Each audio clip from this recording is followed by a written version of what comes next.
तो ये आपके पास एक मास है जो कि एक स्ट्रिंग के थ्रू, ये हमारा एम जो है मास है, एक स्ट्रिंग के थ्रू ये सीलिंग से ये हैंग किया हुआ है, यहाँ से इसको लटकाया हुआ है। और इसमें क्या कह रहा है कि ये जो ए से नीचे वाला पोर्शन है, इसका जो मास है स्ट्रिंग का, इसका मास जो है एम दे रखा है। ए से यहाँ तक का स्ट्रिंग का जो है कि मास जो है एम दे रखा है।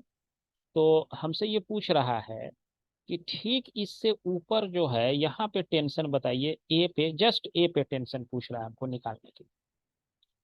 तो इसमें जो है क्वेश्चन ये है, the mass of the part of a string below A is M.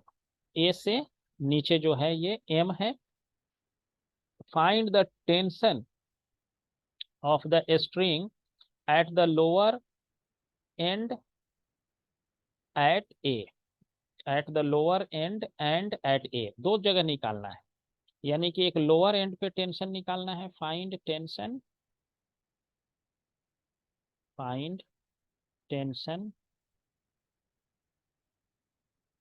Eight, find tension at lower and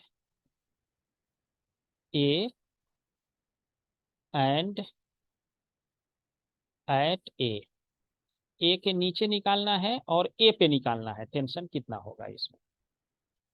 तो इसको जो है सॉल्व करने के लिए आपको, कल मैंने इससे पहले वाले लेक्चर में बताया था कि आपको सबसे पहले एक सिस्टम डिसाइड करना होगा कि सिस्टम हम किसको मान रहे हैं।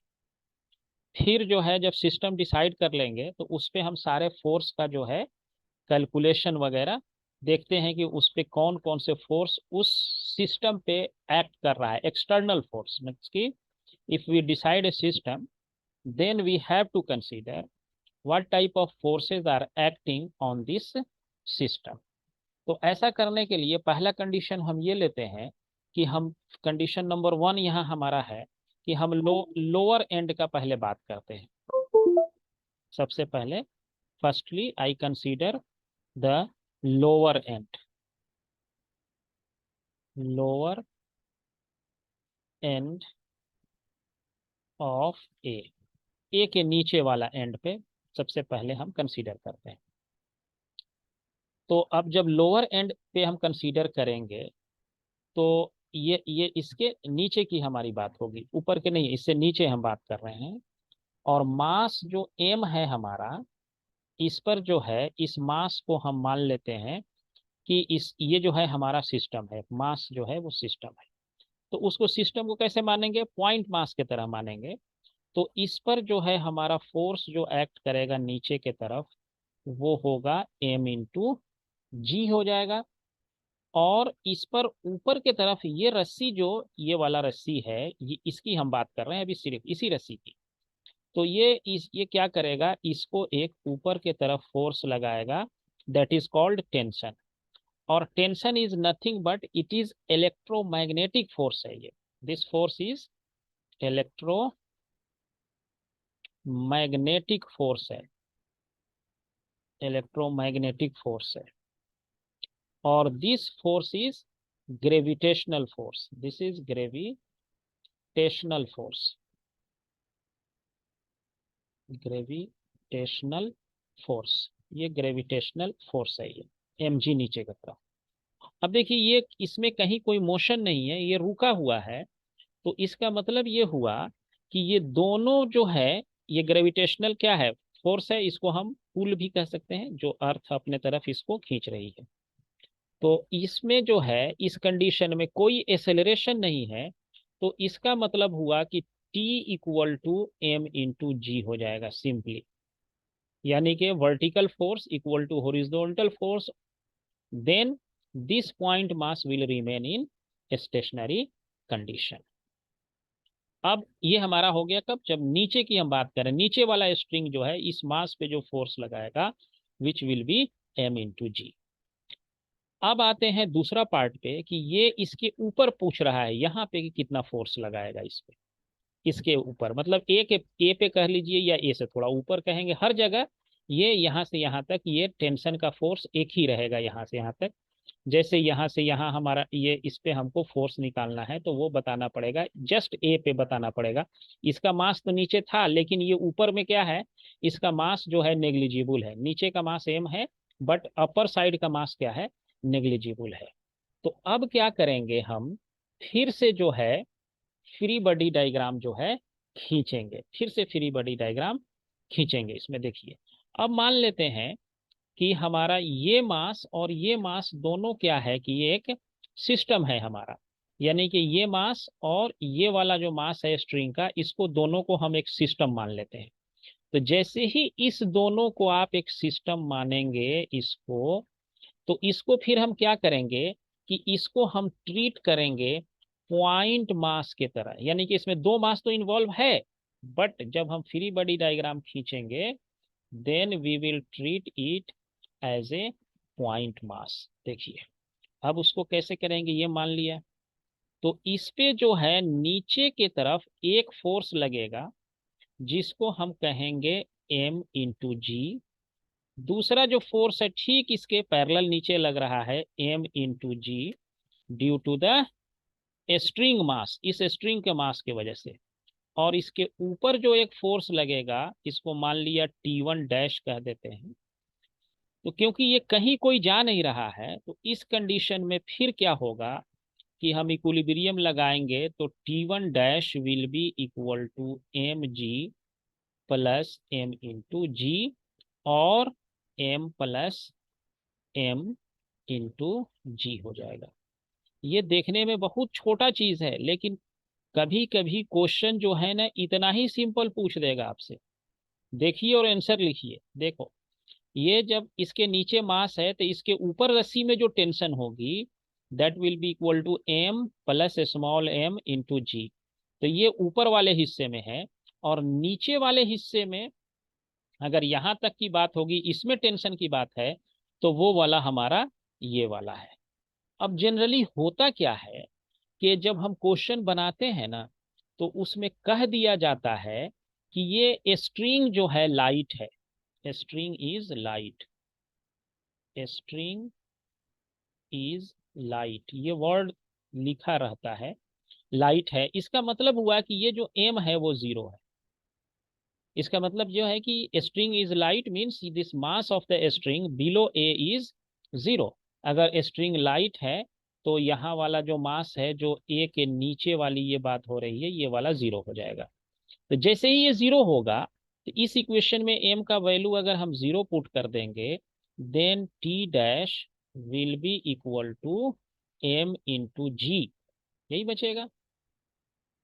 अब ये m इंटू जी यहाँ देख रहे हैं और यहाँ t देख रहे हैं, दोनों क्या है, m, ये भी m इंटू जी है, ये भी m इंटू जी है। इट मीन्स, इसका मतलब है कि ये t के भी इक्वल है। तो इससे क्या पता चला कि अगर आप चाह रहे हैं कि हर जगह यहाँ से यहाँ तक का टेंशन अगर सेम चाह रहे हैं यहाँ से यहाँ तक, तो ये पॉसिबल तभी है जब ये स्ट्रिंग क्या हो, मासलेस हो या लाइट स्ट्रिंग हो। तो यहां से यहां तक एक ही टेंशन का फ्लो होगा। अगर स्ट्रिंग में मास आ गया तो यहां से यहां तक हर जगह स्ट्रिंग में टेंशन का फोर्स अलग अलग होगा। अगर इस स्ट्रिंग में मास है तो यहाँ का टेंशन कुछ और होगा, यहाँ का टेंशन कुछ और होगा, यहाँ का टेंशन कुछ और होगा, यहाँ हर जगह यानी टेंशन चेंज करेगा अगर स्ट्रिंग पे मास आ गया तो।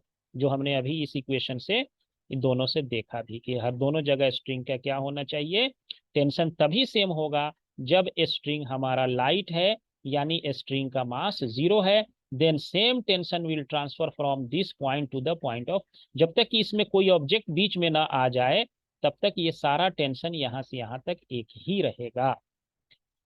अब हम नेक्स्ट देखेंगे इसमें कि अगर आपके पास ऐसा हुआ कि यहां से यहां तो कोई ऑब्जेक्ट कनेक्टेड नहीं है, अब अगर कनेक्ट कर देंगे ऑब्जेक्ट का, फिर टेंशन पे क्या इफेक्ट पड़ेगा, तो इसको अभी हम देखते हैं कि उसको कैसे सॉल्व करेंगे। तो ये हमारा करते हैं कैसे करते हैं। देखिए क्या कह रहा है, अभी जो कंसेप्ट बताएं उसी पे बेस्ड है। ये कह रहा है कि ए block shown in figure has a mass m descend with an acceleration a। ये मास m जो है नीचे की तरफ a acceleration से जा रहा है। The mass of the string below the point a is m। इसके नीचे जो मास है इस स्ट्रिंग का, यहाँ पे ये स्मॉल m दे रखा है। Find the tension of the string at the point a। इस a पॉइंट पे टेंशन निकालना है। एंड एट लोअर एंड, और लोअर एंड पे एक से नीचे नहीं, यानी कि जस्ट ए से नीचे निकालना है, बिलो ए निकालना है, लोअर एंड पे निकालना है। दो चीजें हमें निकालनी है। अब इसमें क्या किया है कि आपको एसेलरेशन दे दिया है इसमें, है ना। तो एसेलरेशन दे दिया है नीचे की तरफ, किस एसेलरेशन से जा रहा है, this block is moving with acceleration A in the downward direction, means A is known, A हमारे पास नोन है। अब जो है मुझे निकालना है क्या, इस ए पॉइंट पे टेंशन निकालना है, इस ए पॉइंट पे। तो इसको टेंशन निकालने के लिए हम क्या कर सकते हैं, थोड़ा सा आप सोचिए क्या कर सकते हैं।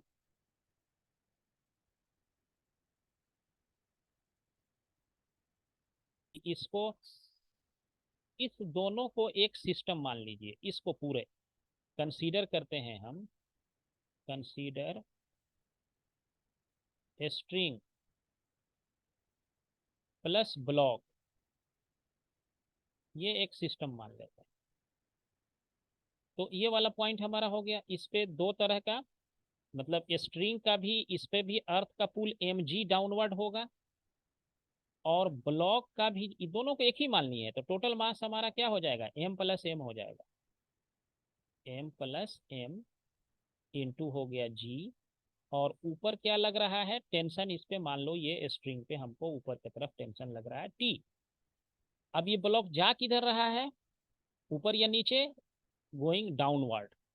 तो डाउनवर्ड जाने का मतलब है कि दिस फोर्स, इस पे रिजल्टेंट फोर्स जो होगा, M plus M into G minus T equal to mass into acceleration. Mass कौन सा होगा इसमें, ये दोनों मास हो जाएगा ना, ये दोनों मास साथ में जा रहा है ना नीचे। तो इसका हो जाएगा M plus M into acceleration A. यही तो होता है Newton second law, resultant force equal to mass into acceleration. तो ये नीचे जा रहा है, ये स्ट्रिंग इसका मास भी है, ये नीचे जा रहा है। तो अब इसमें आप लिख सकते हो यहाँ से टेंशन टी, क्या निकालना है, टेंशन निकालना है, तो T will be equal to M plus M. ये दोनों में हम कॉमन निकाल सकते हैं। इसको इधर ले जाओ, इसको इधर ले आओ। तो यहाँ हमारे पास क्या हो जाएगा, जी माइनस ए हो जाएगा। देखो तो ये हो जाएगा, ये स्ट्रिंग का टेंशन हो जाएगा ये वाला।